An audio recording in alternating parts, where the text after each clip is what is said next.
সপ্তম শ্রেণীর ছাত্রীকে খুন এই ঘটনায় বুধবারের পর বৃহস্পতিবারও উত্তাল হল। অভিযুক্ত স্কুল শিক্ষককে ইতিমধ্যেই গ্রেপ্তার। जोहार गे सनम को और मिट्टन खबर आगू कते हेज कान ताबोना तो दया कते जतो को ध्यान कते नेल ताबोन पे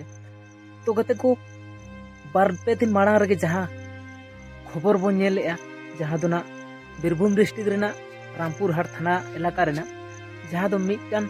हुडिंग हुडिंग माय गिदरा जहां दो नुतुम तहलेन ते बाहात स्कूल उनी दो ना स्कूल ते चला ऑक्तो खुने निखोज लेना मेन दो ना लापता लेना मेंदे आ लेना तो उनिया खबर पूरा सोशल मीडिया रे हाहाड़ागे पासरा कना तो चेत खातिर ते दिलाबोन हा आजम ताबोन पे ध्यान कते तो कते को नुई दो ना रामपुर हाट थाना इलाका रन कुड़ी गिदरा ताहे कना 13 बछर बयसान 7 क्लास रे पढ़ा कुड़ी गिदरा मेनखान नुई दो ना ओना स्कूल रेन टीचर गे ना किडनैप कते इदी लेदेया इदी कते ना आयमा जायगा रे आसेन लेदेया आसेन कते ना 20 दिन लापता ताहे कना मेनखान 20 दिन पोरे उनी कुड़ी गिदरा पे टुकरा कते बोरा रे बस्ता रे संभाव कते ना उनी ना मी जायगा रे को गिड़ी कते ताहे ना ओंडे को पुलिस को नाम केदेया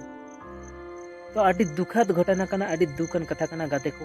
और तीना दिन हारखेत शासन बन सहावा तो अब मा सेदाय लेका गे जहां दो ना पाहिल जहां ताहे कना लाये को अब दो ना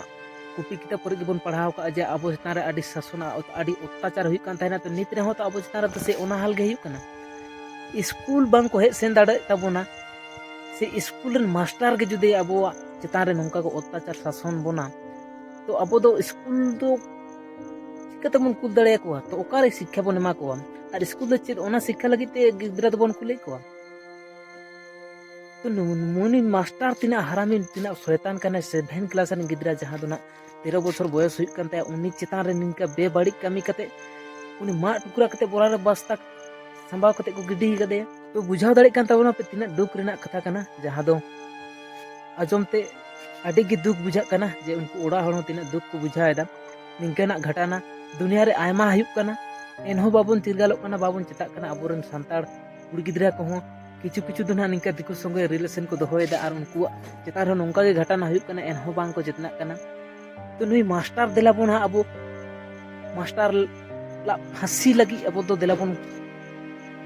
भूल माबोन नोआ गे ना इंदिन मेन खोजो कना और दिलाबोन जुमी दो माबोन और बांखान दो ना अबो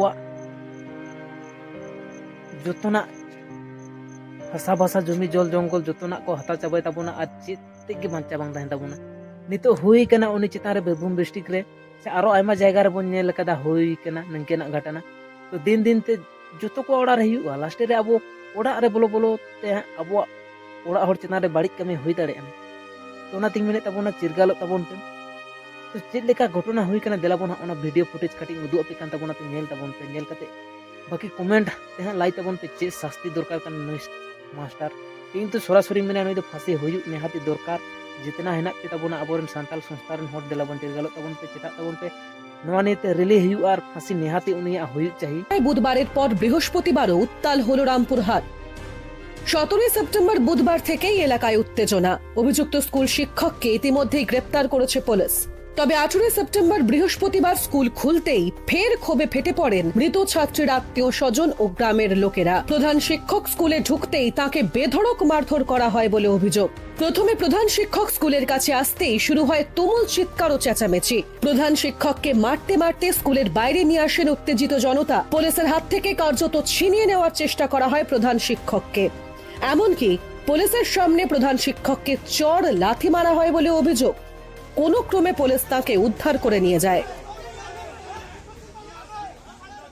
বাস স্ট্যান্ড থেকে স্কুল তুলে নিয়েছে মাস্টার তুলেছে আর কোথায় নিয়ে গেছে না নিয়ে গেছে মল হুটি নিয়ে গেছিল রাত 8টার সময় 8টার সময় এইদিকে আবার ফিরে এলো তারপরে আবার রামপুরহাট না কোথা নিয়ে গেল ঝুড় জঙ্গলে কোথা নিয়ে গেল তারপরে আবার ওনাকে আবার শোধাইলাম ওনা বললে ঠিক আছে কালকে শুক্রবার আমি বাড়ি যাব ওনা আবার বাড়ি আসেনি শুক্রবার আবার বাড়ি আসেনি দিয়ে ওনা আবার কোট ঝুড় জঙ্গলে ছেলেটাকে মারে দিয়েছে দিয়ে এখন বলছে কালকে যাচ্ছিলাম দিয়ে বলছে কি আমি জানি না আবার রাতে আবার বলছে আমি জানি কানে অতদিন ওকে ওর ই নাই জ্ঞান নাই ছোট ছেলে বটে 7 ক্লাসে পড়তো দিয়ে ওকে কি বলতো বাহা তুমি বড় হলে তোমাকে বিয়া করব তোমাকে কারো সাথে যেতে দেবো না আমি বিয়া করব তোমাকে বড় হলে দিয়ে এইটা মারাবার লেগে বিয়া করবে उसको फांसी होना चाहिए तो फांसी होना चाहिए तो नेल के तबुना पे घटना तो नवा घटना जहाँ तिस ना नुई बाहा माई से बाहा बेटी निखोज लेना ओना दोसार हिलोग गे ना उनको पुलिस टे लालिस से एफआईआर ले तहना को मेनखान उनको पुलिस चेक को मेनदा मेनदा को जहाँ आमरन कुड़ी गिदरा नेले में बेस कते आमरन कुड़ी गिदरा कोई संगे अंगीर कने नोंकना कथा को मेतावद तहना मेनखा मास्टर जहाँ मास्टर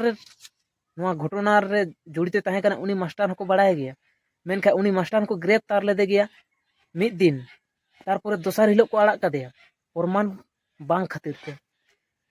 मेनखान उना गे ना प्रमाण उडुगना जहाँ दो गय हरमो नामेन ताय पे टुकरा गय हरमो और उनी मास्टर गे ग्रेप्तार कदे सुधु